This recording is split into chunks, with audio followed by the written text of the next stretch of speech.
Buenas tardes, ¿cómo están? Les saluda Estela Ruiz Díaz. Esto es En Contexto por Noticias Paraguay.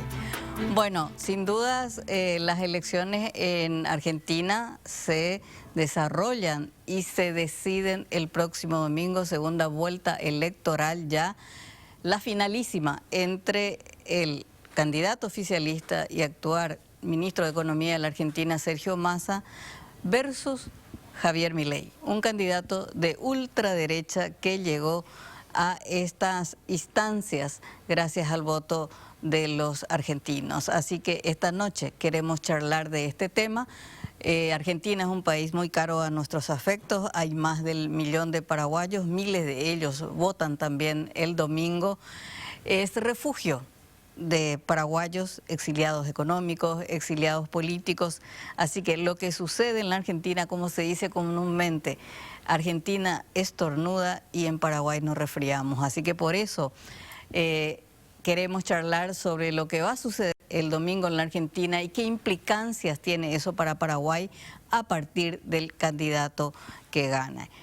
Para eso vamos a charlar con la queridísima Magdalena López. Ella es licenciada en Ciencias Políticas, ella es doctora en Ciencias Sociales por la Universidad de Buenos Aires. Su libro Transición y Democracia en Paraguay habla de los 30 años de vida en Paraguay. La Argentina que más conoce Paraguay probablemente, así que por eso hemos decidido charlar con ella y ya le damos la bienvenida. Buenas tardes, Magdalena, ¿cómo estás? Buenas tardes, Estela. Un gusto estar de nuevo acá charlando con vos.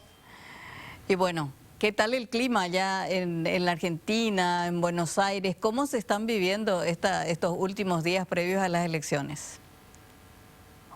Bueno, yo no tengo recuerdo de una elección, ni siquiera en la que triunfó Macri contra Scioli, el candidato del kirchnerismo, en el 2015, donde haya habido tanta tensión y tanta politización activa en la sociedad. Realmente, en todos lados, en todas partes, todo el tiempo, todo el mundo está hablando de las elecciones del domingo, de los riesgos y los beneficios de que gane tanto un candidato como el otro. La realidad es que los dos candidatos por todas las encuestas están dados muy cercanos en los resultados. De hecho, hay encuestas buenas que no pueden dar una aproximación sólida porque la diferencia entre los dos candidatos es más chica que el error muestral de la misma encuesta, lo cual invalida la relevancia o la solidez de esa encuesta.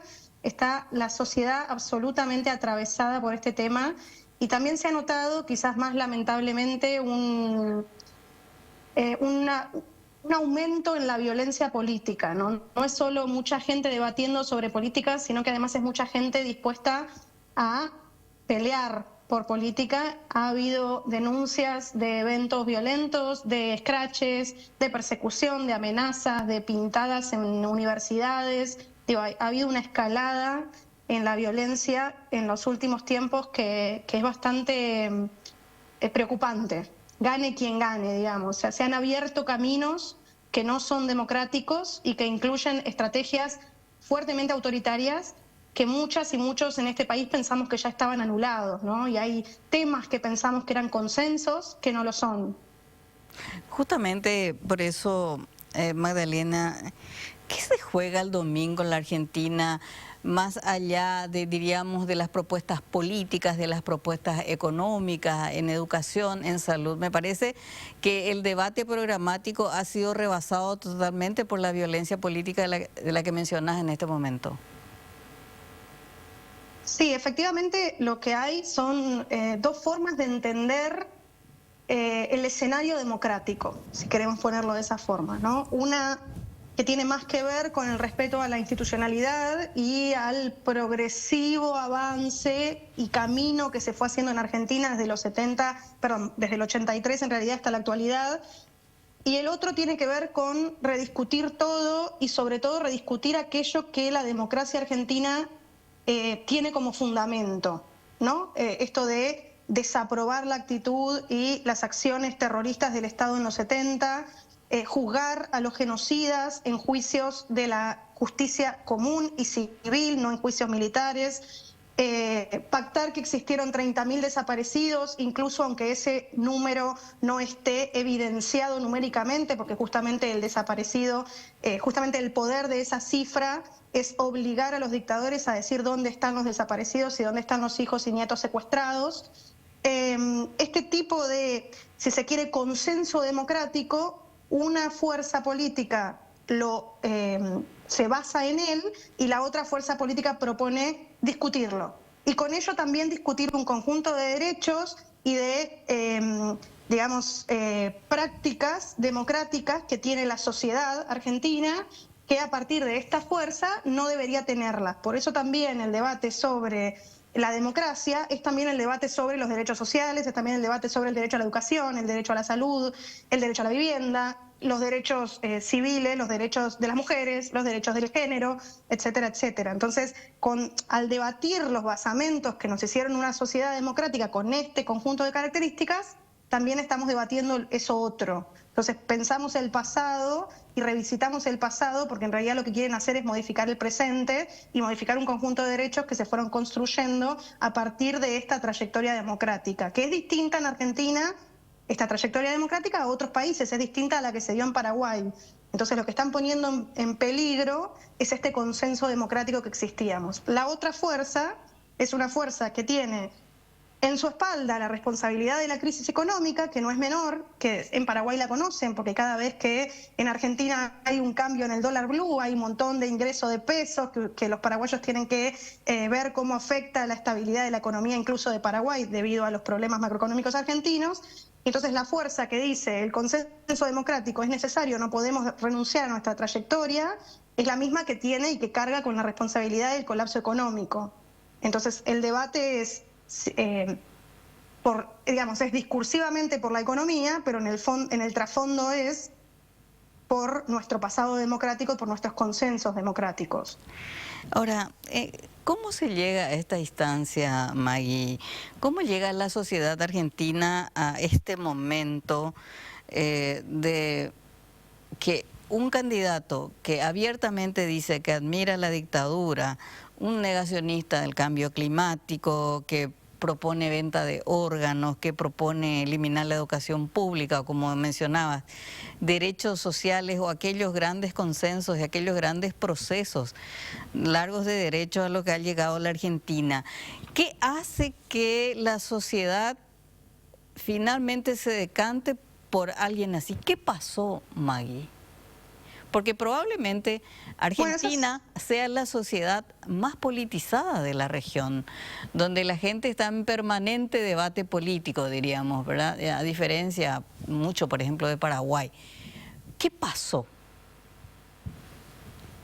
Es una de las preguntas que nos venimos haciendo, bueno, en la red de politólogas, que es una red de mujeres que nos dedicamos al análisis de la política en América Latina, nos preguntamos mucho qué pasó. Sin embargo, no es el primer momento en el que pasa, ni es el primer país en el que pasa, ¿no? Esto ya existió con Trump, con Bolsonaro, en menor medida con Cartes, Cartes no tanto por el discurso, porque en Paraguay había menos conquistas sociales, pero sí por esta idea de líder que debe destruir todo, más tecnócrata, más la idea de modernizar la economía para modernizar el Estado, bueno, todo este discurso.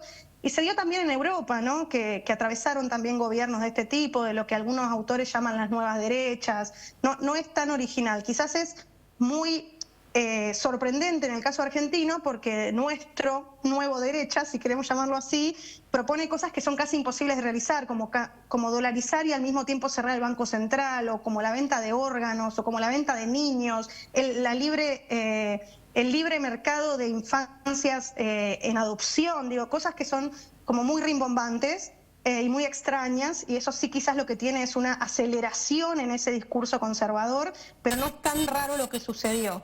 Lo que sí creo, o al menos eso es lo que están dando las encuestas que se están realizando, es que en torno a Milei se combinaron un conjunto muy diverso de votantes. No se puede entender solo a partir de una variable. En primera instancia, convoca a todo el antiperonismo, ¿no? Y fuertemente al antikirchnerismo, que es un sector amplio de la sociedad que tiene una resistencia muy marcada al peronismo y que está dispuesta incluso a votar a alguien como Milei, con quien quizás no comparten prácticamente nada, solo porque no gane un candidato peronista. Ese es un sector marcado.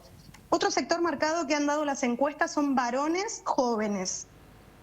Digo varones porque las encuestas más sólidas han dado que en torno al 64% del electorado de Milei son varones, versus el resto siendo mujeres. Es decir, es un candidato que convoca mayoritariamente a varones y no así al voto femenino. Esto tiene mucho que ver con la violencia con la cual transmite esos mensajes, con esta idea de la motosierra o que aparezca con un palo golpeando cosas. Eso en general a las mujeres, a las que estructuralmente nos toca la tarea de cuidado por la desigualdad en la que vivimos, nos repele mucho más. Estos varones jóvenes tienen dos situaciones que me parece importante marcar. Una es que no acompañaron o no supieron cómo acompañar la fuerte militancia feminista que estuvieron las mujeres jóvenes en los últimos años en Argentina. Entonces son como una especie de huérfanos del feminismo. Quedaron sin espacios donde dialogar de esto, sin saber muy bien cómo interactuar con sus propias compañeras de escuela, de trabajo, de deportes. Entonces son como fuertemente antifeministas. Y esto es algo que Milei convoca. Y estos varones jóvenes también tienen otra característica, y es que muchos de ellos han crecido en un país con garantías democráticas, es decir, que han dado por hecho y han dado por suyo un montón de cosas que a otro grupo social de mayor edad le costó conseguir, y han crecido también con una economía absolutamente colapsada. Entonces no recuerdan casi momentos en los que en Argentina no tengamos 7 mercados de cambio, una cueva amiga en la que comprar dólares ilegales, una forma absolutamente descontrolada de cómo hacer una compra en el exterior. No podemos ir con Milei, no sé, el mismo Larreta, ¿no?, que es quizás el candidato más conocido del macrismo, que no sea Macri, que perdió las internas con Patricia Bullrich, dijo, pero a mí Milei me dijo cucaracha y que me iba a aplastar con una silla de ruedas. Digo, entonces también rompe no solo en el frente de Milei, sino también en el de Macri, por la resistencia de sus bases y de muchos de sus, digamos, políticos intermedios que dicen, no, yo no estoy para negociar con esta persona. Constituí mi identidad política en contra de esta persona. Entonces ahí surgen en los dos frentes, tanto dentro del macrismo como dentro, Juntos por el Cambio, para ser más correcta, como dentro de La Libertad Avanza, quejas sobre esta alianza. Sin embargo, es una alianza muy electoral, que se sabe que el que se quedaba con los votos de Patricia Bullrich iba a ganar las elecciones. Lo que pasa es que como el voto de Patricia Bullrich se desdobla, porque hay un montón de radicales que no la apoyan, porque hay un montón de gente del mismo partido de Macri que no la apoya, porque no están de acuerdo con negociar con Milei. Entonces, en ese sentido, no es tan lineal que el que se queda con Patricia Bullrich gana, porque lo que hicieron fue romper el apoyo que tenía ella. Ahora, ¿se ha dado en algún momento en la política argentina esta especie de quiebre que se da en esa... Claro, la sociedad argentina, así como Paraguay, que siempre fue Partido Colorado versus Partido Liberal, algo que rompió en cierta forma Lugo, y creo que en cierta forma también Payo Cubas viene a meter su cuña en esta última elección. Hay como un nuevo ciclo político, aún más allá de quién gane, ¿verdad? Porque teníamos un escenario de peronistas versus antiperonistas, diríamos, cuando bueno, a la conservadora de Macri le gana al peronismo, pero en cierta forma ese era la disputa de la política argentina, y Milei viene a romper eso. ¿Cualquiera que gane el domingo significa un cambio de ciclo político en la Argentina? Yo creo que un poco voy a decir a lo que dice Massa, pero no lo voy a decir porque él lo dice, sino porque lo creo. Creo que hay un hartazgo en esta grieta de que más que peronismo, antiperonismo en este momento es kirchnerismo, antikirchnerismo, y me parece que esa grieta que explicaba mucho de la dinámica política argentina dejó de explicar. Entonces ya no es kirchnerismo, antikirchnerismo la grieta que define la política hace varios años, diría yo. El problema de tomar la aparición de, digamos, la fuerza de Macri en esta última elección, porque perdió en las generales, lo cual hizo que se disolviera y ha hecho que incluso, insisto, candidatos antiperonistas, fuertemente antiperonistas de la rama de Macri, digamos, estén apoyando a Massa. Es decir, el antiperonismo apoyando al peronismo. Eso muestra básicamente que la grieta peronismo-antiperonismo, en este momento por lo menos, no está explicando la escena política. Ahora, creo que a partir del lunes, gane quien gane, vamos a tener que pensar lógicas de analizar la política que no tengan que ver ya con esto, que no quiere decir que deje de existir el antiperonismo. Justamente gran parte del voto a Milei lo está aplicando el antiperonismo, el antikirchnerismo más fuertemente. Sino que quiere decir que vamos a tener que inaugurar nuevas variables para entender esto, porque ya no explican el fenómeno electoral. Ahora, sé que hace mucho la diplomacia dejó de ser diplomática y he visto en estos últimos tiempos cómo los presidentes del mundo o expresidentes del mundo se juegan directamente por uno u otro candidato de la Argentina. Nuestro presidente Santiago Peña, de hecho, lo hizo indirectamente en aquella entrevista que dio diciendo que no le compraría un auto usado a Massa, ¿verdad? Algo que vamos como país tenemos que ver. Si el domingo gana Massa, bueno, vamos a tener que estar dispuestos a comprarle el auto usado a Massa, además como tenemos muchos pleitos por definir con Argentina. Pero veo, por ejemplo, que el reelegido, por llamarlo de alguna manera, presidente del gobierno español, Pedro Sánchez, hizo un video apoyando a Massa y estamos viendo presidentes y expresidentes que hoy se meten directamente, o sea, antes eso era intervencionismo, hoy ya no tanto, o sea, se juegan directamente. Lula creo que también lo dijo. Sí, Lula, López Obrador, bueno, el presidente de España, ellos hablaron, el expresidente de Uruguay, ellos hablaron todos a favor de Massa, y después hay otros que hablaron a favor de Milei, que son 7 de distintos países también. Yo, o sea, no lo considero intervencionismo. Me parece que lo que hay ahora, que quizás antes no había, es los países tienen intereses comunes mucho más grandes que los meramente territoriales o los que podemos tener con Paraguay, como sea la hidrovía o los migrantes o las empresas. Digo, hay una transnacionalización de los gobiernos, de los espacios de representación internacional, de los pedidos ante la OEA, de las intervenciones ante la ONU. Entonces vemos que hay un montón de espacios en los que los países alineados o que tienen, digamos, cierta simpatía, funcionan como un conjunto y los otros quedan afuera, básicamente.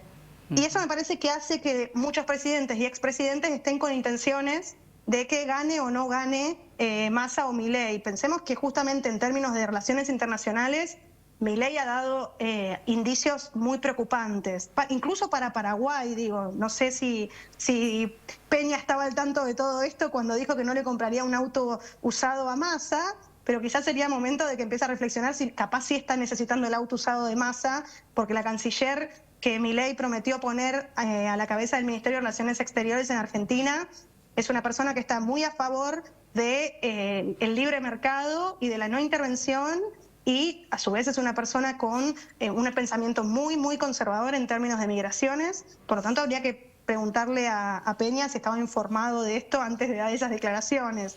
Pero sí considero que fueron bastante desprolijas. Igual las declaraciones de Peña estuvieron dentro del contexto de lo que fue la disputa por la hidrovía, donde los dos países, o los dos estados y los dos representantes tuvieron prácticas muy desprolijas. Hicieron esto que yo llamo la diplomacia de Twitter, donde se agredían mutuamente. Así que supongo que si gana Massa, Peña va a revisar lo que dijo y haremos todos borrón y cuenta nueva. ¿Te animás a decir, Maggie, cuál presidente le conviene a Paraguay? Yo puedo decir cuál presidente le conviene a los paraguayos, que no es lo mismo que a Paraguay, porque Paraguay son también las empresas, son los millonarios, yo creo que los presidentes que le convienen, el presidente que le conviene a los paraguayos y las paraguayas es Massa, porque es el único que garantizó que va a continuar la salud y la educación gratuita y los derechos laborales. Y gran parte de los migrantes paraguayos y paraguayas que viven en Argentina viven acá a pesar de las crisis económicas, justamente por la garantía de los derechos laborales, el derecho a la jubilación, a la enfermedad, al salario complementario, al aguinaldo, por la educación de sus hijos y hijas y por la salud gratuita. Entonces yo sé que a ese colectivo le conviene más que gane Massa. Ahora al Estado de Paraguay, y yo diría que probablemente depende quién esté a la cabeza del Estado paraguayo, ¿no? Si alguien que es más pro negocio o alguien que es más pro derechos. Ujú. Ahora, finalmente, Maggie, me da la sensación por las redes sociales que es una burbuja que muchas veces no refleja la realidad, pero estaba viendo que me da la sensación de que hay miedo en la Argentina. ¿Te da miedo que gane Milei? Totalmente, sí, personalmente y además personal y políticamente. Personalmente porque, bueno, personalmente he sido amenazada en Twitter por seguidores de Milei reiteradas veces, con información mía privada, amenazas de muerte, y además políticamente porque soy miembro de un organismo que es el CONICET, que se dedica a la investigación, que Milei dijo que lo quiere cerrar. Además, como mujer feminista, porque sé que se viene una, digamos, fuerte retracción en nuestros derechos, y como militante política, porque ya dijeron que los ajustes que van a hacer se van a hacer a fuerza de represión. Así que sí, totalmente. Yo, como muchas otras compañeras y compañeros, vamos a ir a votar con miedo, no votar en defensa propia, dicen. Caramba, qué fuerte. Magdalena López, muchísimas gracias por este enlace y bueno, vamos a ver qué pasa el domingo en la Argentina. Muchas gracias, Estela. Un abrazo fuerte. Bien, así charlábamos con Magdalena López, licenciada en Ciencias Políticas y doctora en Ciencias Sociales por la Universidad de Buenos Aires. Y esta elección que se viene, esta definición que se viene en la Argentina el próximo domingo. Nosotros vamos a hacer una breve pausa. A la vuelta vamos a hablar con Carmen Echauri, con Mabel Villalba, Camilo Filártiga. Bueno, por supuesto, la política, lo que dejaron las elecciones, pero obviamente las elecciones ya fueron hace tiempo, pero que nos dejaron en cifras y sobre todo en mensajes, y vamos a hablar de participación y de representación política. A la vuelta de la pausa.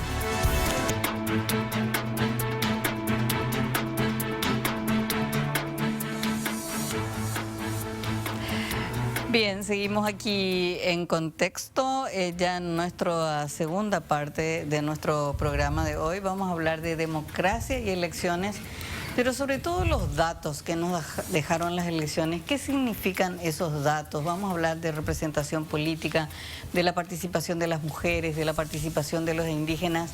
Vamos a hablar en general y para ello tenemos a 3 invitados que sí saben del tema, porque trabajan y estudian el tema.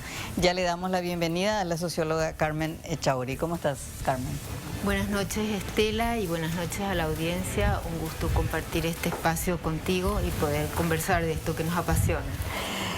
Camilo Filártiga, abogado, docente universitario. ¿Cómo estás? Hola, Estela. Gracias por la invitación y un placer compartir aquí con las colegas.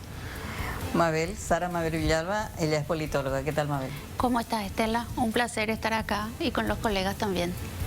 Bien, Carmen, compartí con nosotros este trabajo interesante que hizo IDEA un poco a partir de las elecciones. Si bien ya se acabó el humo, diríamos, ya podemos ver mejor el horizonte, ¿qué nos dejaron las elecciones en materia de números, participación política? ¿Qué podés decirnos básicamente? Bueno, en primer lugar, como decís vos, pasó el momento de la vorágine de las campañas y del proceso electoral mismo, de la jornada electoral, y viene el análisis necesario sobre los números, sobre el proceso electoral mismo, cómo fueron las campañas, qué diferencia hubo entre las campañas en las elecciones previas, qué fue lo destacado en esta campaña en particular, y bueno, y cómo le ha ido en general a los distintos grupos contendientes, a las distintas agrupaciones políticas, y dentro de eso una mirada más fina a los diferentes grupos, a la pluralidad de la sociedad. Hablemos, por ejemplo, de la participación política de las mujeres, que es la mitad de la ciudadanía, del electorado y de la población, ¿verdad? De los pueblos indígenas que han participado con candidaturas para las concejalías departamentales, también para el Senado, para la Diputación, que acá Sara Mabel Villalba ha hecho un estudio magnífico. Ella es una persona que ha estudiado mucho este tema. En fin, los jóvenes cómo han participado, etcétera. Entonces, a partir de eso y de las mesas de análisis que ha tenido IDEA durante el proceso electoral, se ha hecho el esfuerzo de plasmar eso, primero en un espacio grande de debate, que fue un gran seminario en el mes de junio, y luego las ponencias de ese seminario cristalizadas en diferentes artículos que reúnen el libro Democracia y Elecciones en Paraguay. Entonces, y posteriormente hubo otras publicaciones como sobre temas específicos, como el tema del financiamiento. Justamente Camilo tiene acá en su poder un ejemplar de ese libro. El estudio sobre el voto preferente y su relación o impacto con las mujeres, con las oportunidades de las mujeres. Entonces, yo puedo referirme un poco a la participación de las mujeres en general y cómo impacta este nuevo diseño institucional en el acceso de las mujeres, ¿verdad? Entonces, una primera cuestión que se hablaba es, que está en la literatura comparada, que el voto preferente con el desbloqueo en general suele ser menos favorable a las mujeres, a su acceso, que la lista cerrada y bloqueada.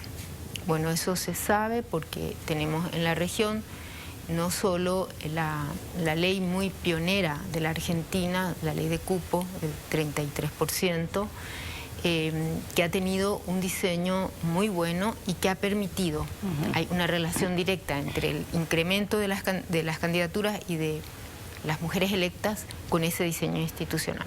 También hay que sumar a eso el nivel de la ciudadanía, ¿verdad?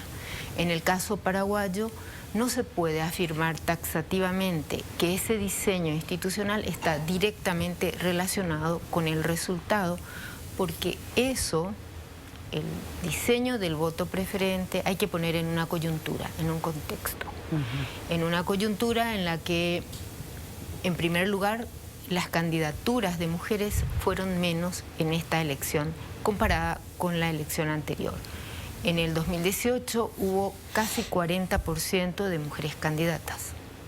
Entonces, en esta elección en general, 33% de mujeres candidatas.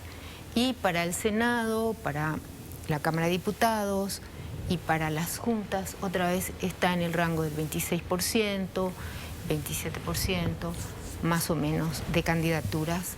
Entonces, si están menos, es muy difícil que sean electas más. Claro. No obstante, hubo un aumento de las mujeres electas en el Congreso. Y eso se atribuye a diversos factores de la coyuntura, ¿verdad? Entre ellas, por ejemplo, la emergencia de una fuerza como Cruzada Nacional, que algunos le llaman una fuerza disruptiva, una fuerza política outsider, ¿verdad?, que sumó a la Cámara de Senadores 3 senadoras. No hablemos cómo claro. es, digamos... el comportamiento actual. La representación. Claro. Ni que esa representación que vino de la mano de Cruzada Nacional permanezca y represente a quienes han votado, ¿verdad? Claro.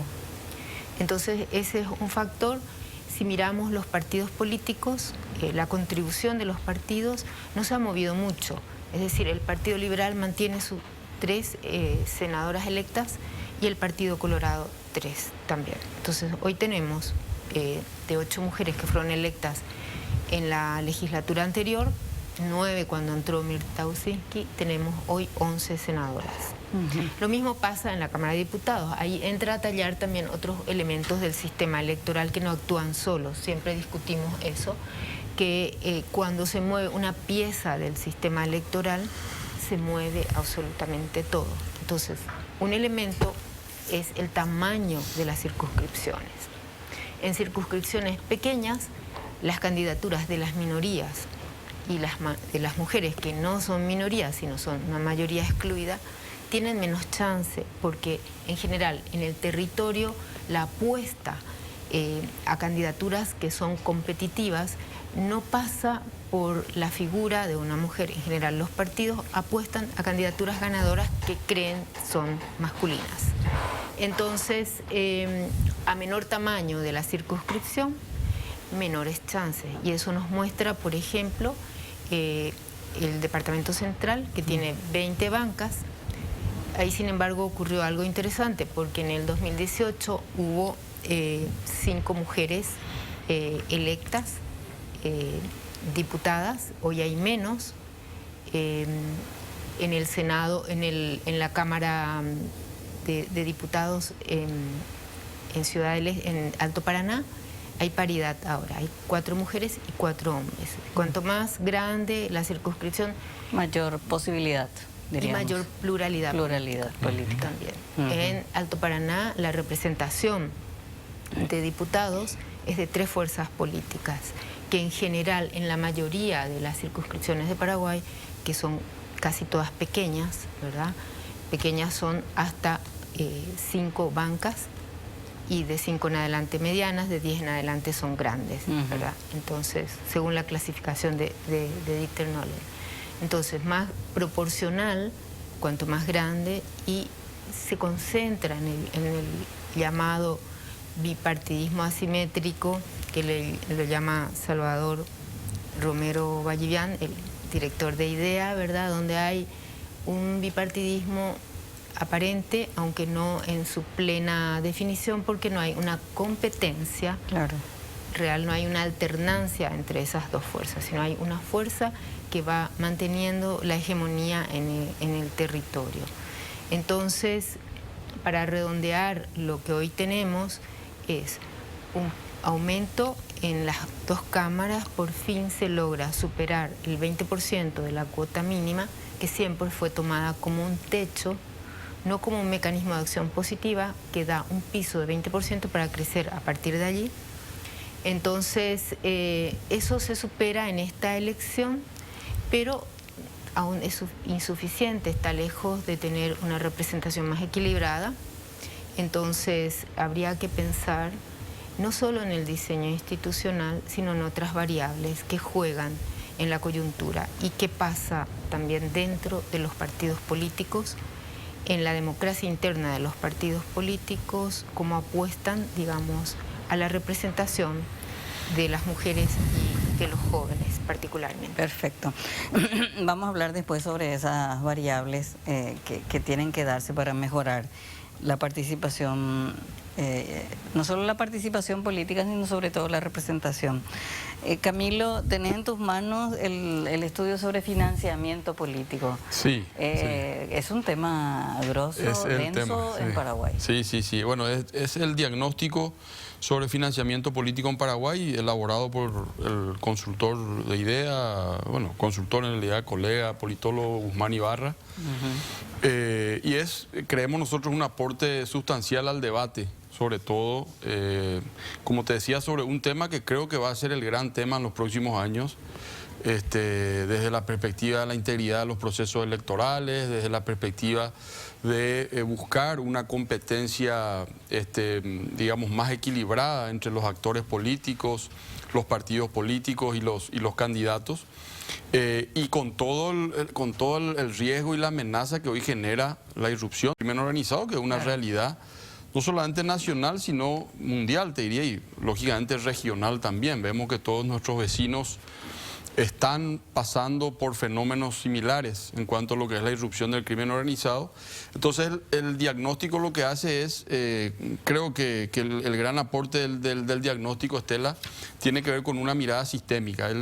Tomamos las elecciones municipales 2021 como una primera parte, y ese análisis se complementa con el análisis de las elecciones generales del 2023, y ahí se pueden establecer ciertas tendencias que se van replicando desde 2 tipos de elecciones que son distintas, digamos. O sea, los ámbitos electorales son distintos. Sin embargo, las tendencias son muy similares, ¿verdad? O sea, los efectos, se podría decir, negativos de la implementación del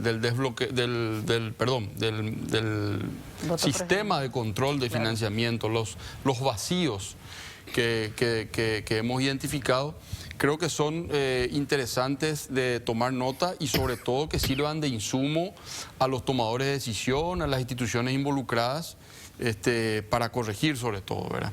En ese sentido, entre las recomendaciones hay una gama interesante de recomendaciones que impactan en distintas partes de lo que es el sistema electoral. Por un lado, se ocupa de los partidos políticos y la necesidad que los partidos internamente fortalezcan sus organismos de control. Creemos que eso es absolutamente necesario. Por otro lado, que la justicia electoral también pueda impulsar una revisión del sistema electoral, ¿verdad? Que creemos nosotros que a lo largo de estos 30 años de democracia, el sistema electoral ha ido sufriendo ajustes parciales, sin una mirada sistémica de todo el proceso. Entonces queda hoy el sistema electoral como desequilibrado, ¿verdad? Fíjate vos, específicamente respecto a lo del financiamiento, vemos cómo se van poniendo como parches a los mecanismos de control. Hay una ley primera del 2012 que después se modifica en el 2018 y que después se vuelve a modificar desde lo que es el voto preferente, ¿verdad? Entonces, creemos que es necesaria una mirada sistémica, una mirada más integral del sistema electoral, del financiamiento político y sobre todo, Estela, algo que creemos que es muy importante, el involucramiento de las instituciones de control. Esto es el flagelo del crimen organizado.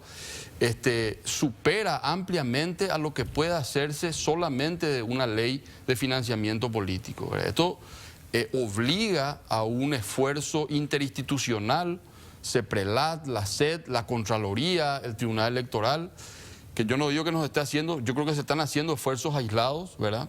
Y se necesita una mirada sistémica y una mesa interinstitucional que pueda realmente hacer una evaluación de lo que pasaron en estas dos elecciones y sobre todo proyectar a futuro estrategias de corrección de aquellos vacíos que se van identificando, ¿verdad? Después quizás, Camilo, podemos ahondar más de si el voto preferente beneficia en cierta forma al financiamiento del crimen organizado o la incursión, diríamos, la inversión del crimen organizado en la política.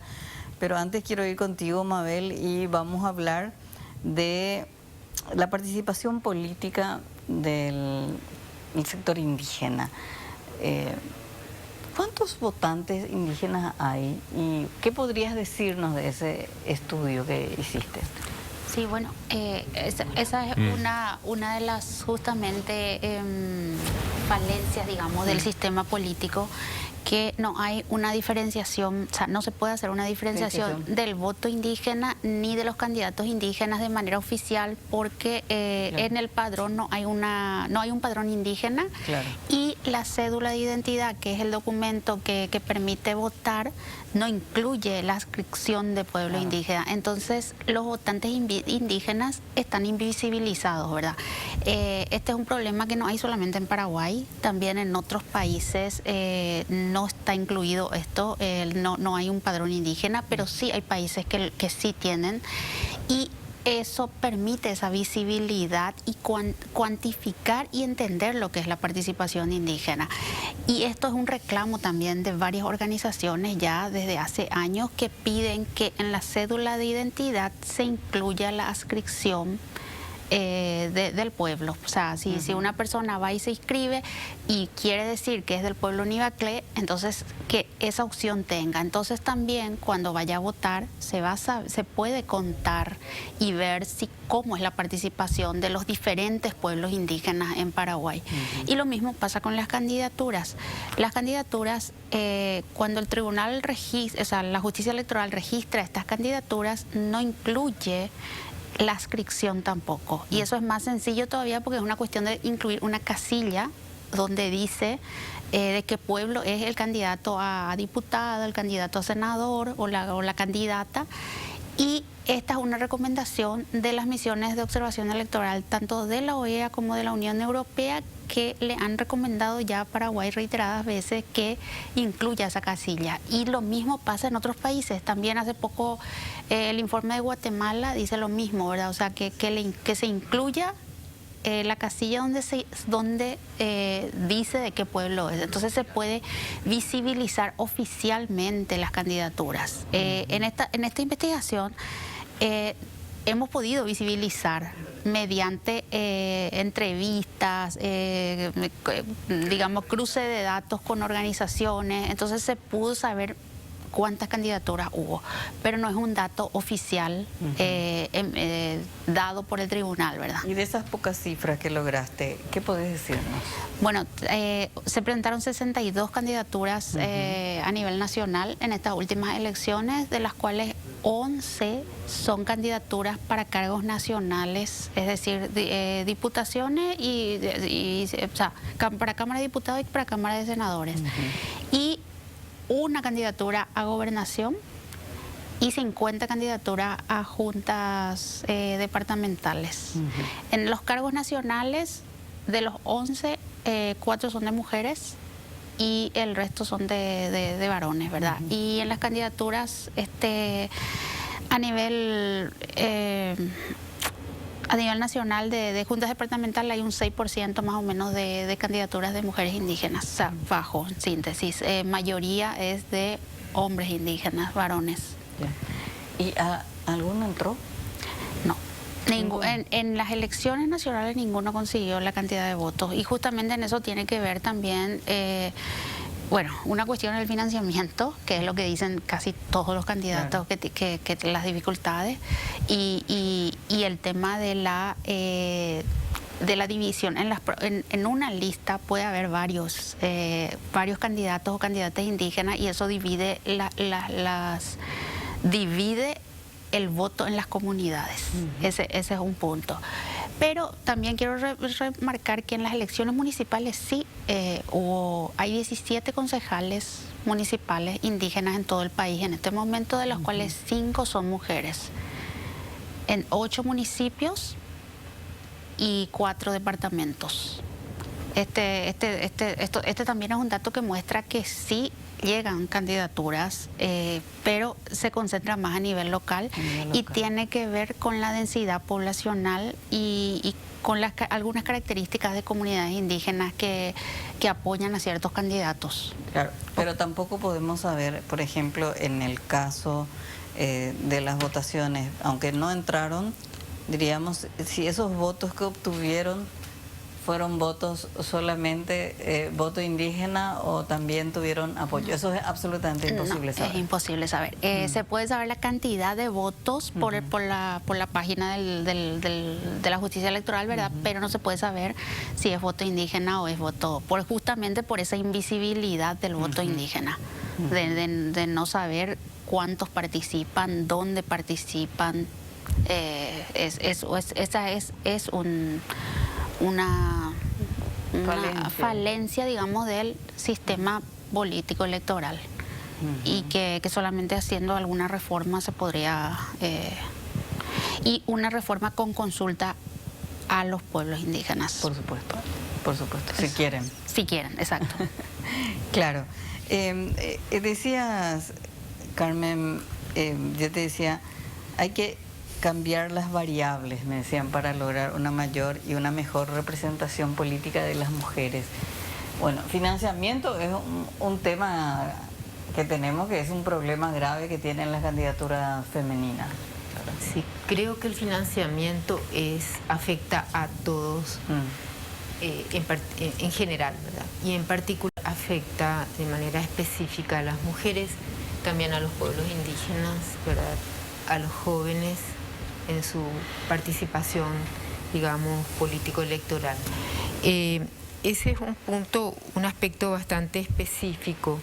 Creo que hace falta como un consenso democrático o una renovación del consenso democrático, una revitalización de ese consenso que fue muy fuerte en el inicio de la transición y de la construcción democrática, ¿verdad? En el inicio se sentaron las bases para las instituciones, o sea, partiendo de la Constitución, antes el Código Electoral del 91, posteriormente la Ley Electoral del 96 y los acuerdos políticos que dieron pie a esos marcos. Luego ha habido como un estancamiento, retrocesos, hay hitos en los que se pueden ver incluso retrocesos en el progreso democrático, ¿verdad? Para las mujeres, si bien con la transición o la apertura democrática hay una entrada como claramente más mayor, digamos, a los partidos políticos y su participación en los procesos políticos electorales es mayor. Sin embargo, hay como una barrera fuerte que impide una competencia igualitaria, equilibrada, y que las voces de las mujeres, las voces políticas, sean consideradas legítimas. Ahí vemos, por ejemplo, entonces dos cosas. Una es la cuestión normativa, las instituciones formales, qué mecanismos hay de acción positiva como para promover el acceso de las mujeres a la representación política. Un discurso conservador dice, no, las mujeres ya tienen todos sus derechos ganados, están en la Constitución, están en el artículo 48, en el 47, en el 46, que son los de no discriminación, igualdad, garantías, etc. Pero eso ignora ese otro conjunto de instituciones no formales que muchas veces tienen más peso que las formales, porque la ley sola no cambia las instituciones. Esa es una frase que yo suelo tener muy en cuenta, es decir, vos haces una ley, pero esa no es suficiente, sola no basta para modificar las conductas, las prácticas, las mentalidades, ¿verdad? Entonces, decía Manuel Alcántara la semana antepasada que estuvo, los cambios emergen de la sociedad y los cambios que se gestan en la sociedad posteriormente se traducen en normas, en codificaciones, en leyes. Esa es un enfoque interesante. El otro enfoque es esto de que la ley sola no basta y no genera cambios. Obviamente, una ley debe ir acompañada de políticas públicas, un empuje para que los valores democráticos sean parte de la vida cotidiana de las personas, de las prácticas, de los comportamientos. Entonces, en el caso de las mujeres juega mucho el peso de las instituciones no formales, por ejemplo, en los partidos políticos. Hay que mirar dónde están en la estructura institucional, dónde están los mecanismos de la mujer, qué recursos tienen, en qué parte del organigrama participan en las mesas de toma de decisión, en las conducciones partidarias, en qué proporción participan, etc. Y cuáles son los valores que se promueven para incluir verdaderamente a las mujeres o darles simplemente un placebo, como decía ayer María Inés Tula, la politóloga argentina que vino a presentar el estudio sobre el voto preferente de las mujeres, ¿verdad? Que no es conclusivo, justamente no es conclusiva esa relación de que el incremento que hubo ahora se debe a este cambio en la regla de juego, ¿verdad? Sino juegan otros factores, la coyuntura. Entonces, y un factor también muy importante dentro de esta ecuación es el tema de la violencia política de género. Eso lo estamos viendo ahora, lo estamos viendo en el ejercicio de la función de las mujeres que ocupan un cargo electivo, donde las voces de estas mujeres representantes continuamente son hostigadas y vía violencia intentos de ser acalladas. Hay, como te diré, como formas de acoso que buscan silenciar las voces críticas. Son 4, sabemos que están levantando temas, ¿verdad? Y la violencia es una forma clásica de poner a las mujeres otra vez en ese sitio patriarcal, en ese sitio que el orden patriarcal instituyó y que debemos transformar, ¿verdad? Es decir, hay un dicho popular que dice calladita te es más bonita, ¿no? Entonces, aquella que abre y coloca su punto de vista, si no incomoda al poder está bien, pero si incomoda, bueno, hay algunos dispositivos que se mueven, ¿verdad? Sí, después vamos a hablar, Carmen, también, si cómo estás viendo eso, si ha empeorado en este momento político la violencia política contra las mujeres, y también, por supuesto, vamos a seguir hablando con Camilo justamente si el voto preferente beneficia o abre aún más grande la compuerta para el crimen organizado, para la narcopolítica, y por supuesto vamos a seguir hablando de la cuestión indígena con Mabel a la vuelta de la pausa.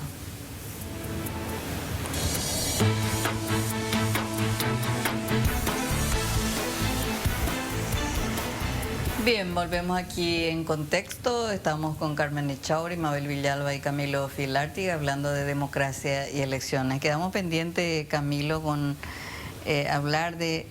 ¿Ha empeorado el financiamiento político o la intervención del crimen organizado, la narcopolítica en los últimos tiempos? ¿Ha empeorado Paraguay? Bueno, la política paraguaya mejor. Yo creo que, y quiero ahí retomar con algo que había mencionado Carmen en el bloque anterior, que esta cuestión de si tocas una pieza del sistema, cómo eso afecta en otra.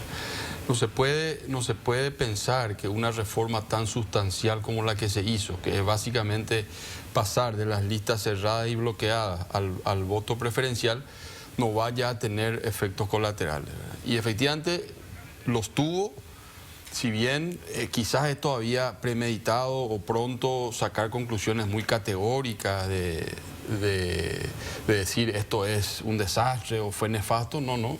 Yo creo que hay que hacer un análisis sosegado, mesurado, pero lo que sí hay una coincidencia, Estela, generalizada en los entrevistados que hemos tenido en esta consultoría sobre el diagnóstico de financiamiento, que fueron candidatos, operadores políticos, todos reconocen de distintos partidos que esta campaña electoral fue 2 o 3 veces más cara que sus campañas anteriores. Y te estoy hablando de candidatos de alto nivel de los partidos tradicionales, ¿verdad?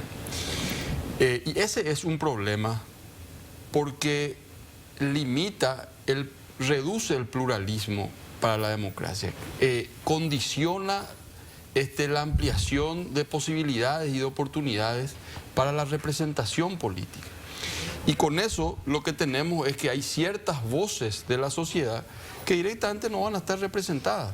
Ese es un problema para la democracia, no para dentro de 15 años, es un problema para ahora mismo ya, ¿verdad? O sea, hoy mismo hay sectores de la población paraguaya que no están representadas en el Congreso Nacional o en el sistema político tradicional, digamos, ¿verdad? Juventudes, mujeres, poblaciones indígenas, ¿verdad? Y el encarecimiento de las campañas políticas lo que hace es favorecer a aquellas estructuras, o digamos, aquellas estructuras con presencia a nivel nacional y que tienen sobre todo mayor facilidad de acceso a recursos, son aquellos que van a sacar ventaja.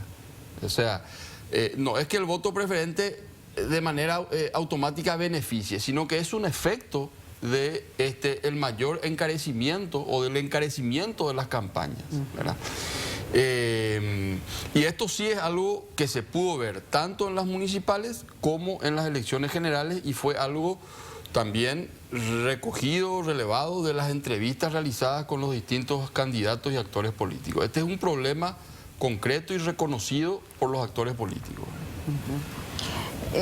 Mabel, ¿cómo se puede revertir esta situación de un problema de representación que tienen los indígenas? Porque estamos viendo que están sufriendo no solamente la eterna discriminación, sino la expulsión de sus tierras en este momento, y creo que esa no representación política conspira también para que se escuchen sus voces, porque si tuviesen representación en el diputado, en Senado o en las concejalías departamentales, tendrían una voz más fuerte. Sí, en efecto, Estela, y justamente de lo que también habla un poco este informe es de estas barreras que se dan para la participación y la representación de los pueblos indígenas en los diferentes cargos electivos, ¿verdad? Y una de ellas es, por un lado, las cuestiones más, digamos, estructurales, el tipo de, bueno, la población indígena está en situación de exclusión, de marginación, empobrecida, expulsada de sus territorios de manera sistemática y permanente, y esas son condiciones que conspiran para que haya una, o sea, para que haya una participación y un ejercicio de derechos políticos, ya sea votando, presentando candidaturas, no están en condiciones. Y por otro lado, hay cuestiones del sistema político formal también que conspiran. Por ejemplo, en Paraguay están prohibidos los partidos regionales. ¿Y qué ocurre? Que la mayoría de gran parte de la población indígena está en ciertos departamentos. Entonces, al haber una prohibición de partidos regionales, ellos no tienen los medios, claro, ni pueden cumplir todos los requerimientos para formación de partidos políticos nacionales. Eso pasa porque ha habido muchos intentos, bueno, no muchos, pero ha habido algunos intentos de formación de partidos políticos indígenas, pero no consiguen cumplir con todos los requerimientos que le exige la justicia electoral, ¿verdad? Por otro lado, también está la cuestión de la transitoriedad de los movimientos y partidos al terminar una elección. Claro, entonces consiguen llenar todos los requisitos, tener cuatro locales en 4 capitales locales en 4 capitales departamentales, contar las 15.000 firmas, bueno, y después termina la elección y tienen que empezar otra vez todo de nuevo. Y eso implica, para una población que está en situación de exclusión, implica unos costos que no están en condiciones de asumir, ¿verdad? Entonces, por un lado, hay unas cuestiones que se pueden reformar, y por otro lado está la cuestión de ausencia de medidas afirmativas.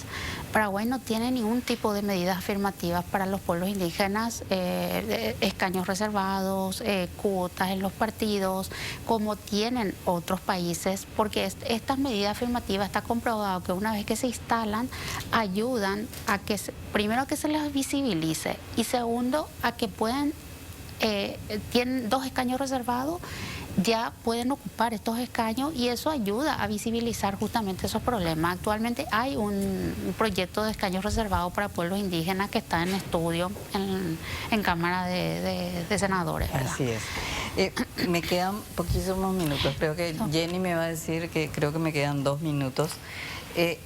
Cortito Carmen y cortito Camilo. Carmen, ¿cómo estás viendo la violencia política contra la mujer? Me da la sensación a mí de que en este momento político como que ha empeorado. Está más visible. Está más visible. Está más visible porque también hay mujeres que tienen más voz propia, una voz autónoma. Entonces, al tener más voz propia, independiente, y tocar temas que son críticos, también aumenta la violencia. En otros países se ha asociado el crecimiento de la representación de las mujeres con un incremento de violencia política de género. Y acá creo que estamos viendo eso, necesitamos colectar más datos, estudiar, pero digamos, la mirada sensible te muestra que hay una relación. Entonces, más mujeres en lo público, hablando sobre temas políticos, genera violencia. Camilo, ¿cómo ves la elección en Argentina? ¿Qué se juega el domingo en la Argentina? Híjole, me pediste brevedad en la respuesta. Bueno, yo creo que hay, para hacer la corta, sí, creo que hay dos opciones. Una, que es la de Milei, que genera una incertidumbre completa, digamos, más allá de las calificaciones personales o valorativas que uno puede hacer, es una incertidumbre que incluso él mismo lo plantea en esos términos, ¿verdad? Yo creo que ahí está la fortaleza y la debilidad de su candidatura, ¿verdad? Y por el otro lado, la continuidad de un sistema sobre el cual también gran parte de la población argentina está realmente harta del clientelismo, de la corrupción. Entonces hay como dos modelos, que por un lado el salto al vacío de Milei y por otro lado la continuidad de un sistema que hace aguas también por todos lados, ¿verdad? Ahora, en cuanto a la propuesta, uno puede notar que la propuesta de Massa se alinea bajo una idea de un Estado garante de derechos y de un Estado que pueda realmente asegurar medianamente condiciones de vida digna. En el caso que a nosotros nos interesa, que nuestros compatriotas que están allá, esa es un poco la pregunta permanente, ¿verdad? ¿Qué es lo que nos conviene, ¿verdad? Yo creo que entre un salto al vacío y un modelo que hace aguas por todos lados y sobre la cual hay quejas y críticas ciertas respecto a hechos de clientelismo y de corrupción, y sobre todo de un problema crítico con la economía argentina, que en ambos casos van a tener que hacer seguramente políticas de ajuste estructurales muy fuertes, ¿verdad? Quizás con Massa eso va a ser más gradual y con Milei va a ser algo quizás más de shock, y eso puede generar también las crisis sociales que ya hemos visto en el pasado en la Argentina. Es difícil decirte cuál es ahí la mejor opción. Pero bueno, lógicamente es lo que creo. Milei representa una incertidumbre total y además un discurso político que ha generado violencia, que ha polarizado la sociedad argentina. Y por el otro lado es la continuidad de un sistema que también tiene sus perversiones y que sobre la cual la sociedad argentina también está bastante cansada en algún sentido, ¿verdad? Entonces es bastante compleja la respuesta que te pueda dar en ese sentido, ¿verdad? No sé qué puede pasar porque está muy cerrada Está muy cerrada. No hay claridad. Nos decía Maggie López más temprano que las encuestas están muy justas y realmente no se sabe qué va a pasar realmente en la Argentina. Y creo también un poco que la posición de Milei al correrse, cuando se centró en la economía era como más exitoso, pero cuando fue por los derechos, creo que ahí polarizó más la situación. Sí, y déjame agregar algo porque no podría terminar sin decirte esto. Yo creo que hay propuestas que son del lado de Milei absolutamente inaceptables, ¿verdad? Esas propuestas negacionistas respecto a los derechos humanos, a lo que fue la dictadura militar, creo que es para un ciudadano, un demócrata, es absolutamente inaceptable, ¿verdad? Pero bueno, del otro lado también hay, como te digo, inconsistencias, hay una situación económica que es agobiante. Entonces es realmente muy complicado quizás dar una respuesta más certera, ¿verdad? Bien, yo les agradezco muchísimo su participación esta noche, así que yo les invito nuevamente a la próxima semana para dialogar de política y de los hechos de la sociedad. Buenas noches, muchísimas gracias por estar allí.